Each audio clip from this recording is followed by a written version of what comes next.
Wenn ich Gespräche mit Menschen führe, und das ist ja eigentlich meine Lebensaufgabe, merke ich, dass viele Menschen Blockaden haben, innere. Und diese Blockaden sind häufig im Zusammenhang mit Identität. Und es ist gar nicht so, dass ich sagen könnte, die haben was Schlechtes erlebt oder Ablehnung erlebt oder eine schlimme Kindheit gehabt oder sie wurden missbraucht und geschlagen und weiß ich was.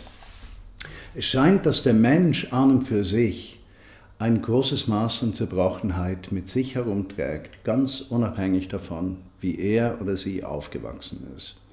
Und grundsätzlich glaube ich, dass das auch biblisch ist. Wir tragen die Gottferne als Menschen in uns und brauchen Erlösung. Ja? Also wir alle brauchen diesen Akt, dass Jesus auf uns zukommt, dass wir ihm vertrauen, dass wir uns lösen von Dingen, die unser Leben bestimmen, um uns von ihm und seinem Willen bestimmen zu lassen. Es ist nicht immer einfach, seinen Willen auch zu erkennen, das können wir ein anderes Mal angucken, aber auf jeden Fall dieser Schrei nach Identität ist hier.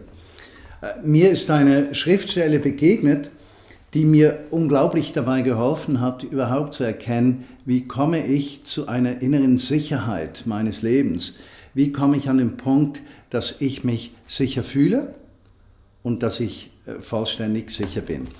Im 1.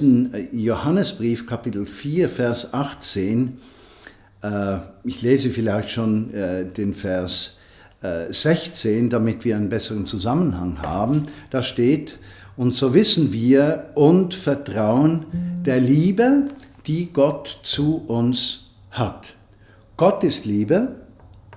Wer immer in der Liebe lebt, lebt in Gott und Gott in ihm. Klingt alles sehr schön und philosophisch, wir können noch gar keinen richtigen Bezug schaffen.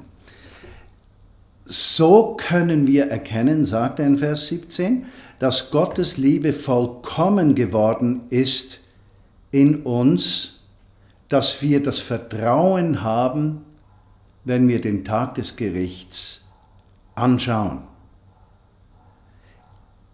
In dieser Welt sind wir wie Jesus. Alles noch ziemlich philosophisch. Aber jetzt kommt so ein Kernaussatz, der lebensverändernd sein kann. Es gibt keine Furcht in der Liebe, aber vollkommene Liebe treibt jede Furcht aus, denn Furcht hat mit Bestrafung zu tun. Der sich fürchtet, ist noch nicht vollkommen geworden in der Liebe. Da habe ich gemerkt, Johannes legt seinen Finger auf einen Punkt, und zwar der sehr erfahrbar ist, der nicht philosophisch ist. Ich fürchte mich oder ich fürchte mich nicht. Ich bin angstgetrieben oder ich bin nicht angstgetrieben. Ich bin unsicher oder ich fühle mich sicher. Ich bin geborgen oder ich bin außerhalb jedes Raumes, der mir Sicherheit verleiht. Und er impliziert mit diesem Satz, wenn ein Mensch Furcht hat, ist die Liebe Gottes zu ihm noch nicht zum vollständigen Durchbruch gekommen. Als ich diesen Text anschaute in meinem Leben, hat das Folgendes in mir bewirkt. Keine Angst, dass ich nicht geliebt sein könnte, sondern ein tiefes Bewusstsein, dass die Tatsache, dass ich beschlossen habe, Jesus nachzufolgen, etwas beinhaltet, nämlich seine Zusage, sich um mich, um mein Lebensumfeld zu kümmern. Ich muss mich nicht mehr sorgen. Ich muss mich nicht fürchten. Ich brauche keine Angst haben, weder vor Krankheit, noch vor Ablehnung, noch vor sonst etwas, weil seine Liebe in mir genug ist, um meinem Leben Fülle zu geben, um meinem Leben Sicherheit, Geborgenheit zu geben. Eine Geborgenheit und Sicherheit, die mir nicht einmal Georgia, meine Frau, geben kann, oder die Kinder, oder meine besten Freunde. Ein Bewusstsein eines ewigen Getragenseins von ihm in jeder Lebenssituation.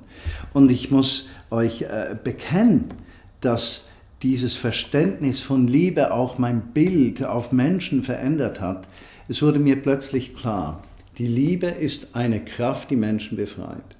Und ich habe alles daran gesetzt, in meinem Leben, den Menschen Liebe zu geben. Ein positives Bild von Menschen zu haben, positiv auf Menschen zu achten, gut auf sie zuzugehen. Und manchmal, auch in der Vineyard Berlin, erlebe ich, wie Menschen beinahe überfordert sind. Weshalb mag der mich? Ich mag mich ja gar nicht. Weshalb zeigt er mir Liebe? Ich liebe mich ja nicht. Weshalb sieht er mich immer positiv an und weist mich nicht zurück? Ich weise mich ja zurück. Dieses Geheimnis, in der Liebe ist keine Furcht, ist eine Lebenserfahrung, die dir dabei hilft, erfüllt durchs Leben zu gehen. Und zweitens, es ist eine Kraft, die uns in der Vineyard Berlin hilft, zerbrochenen Menschen Heimat zu geben. Ich wünsche dir ein schönes Wochenende und eine kraftvolle Woche.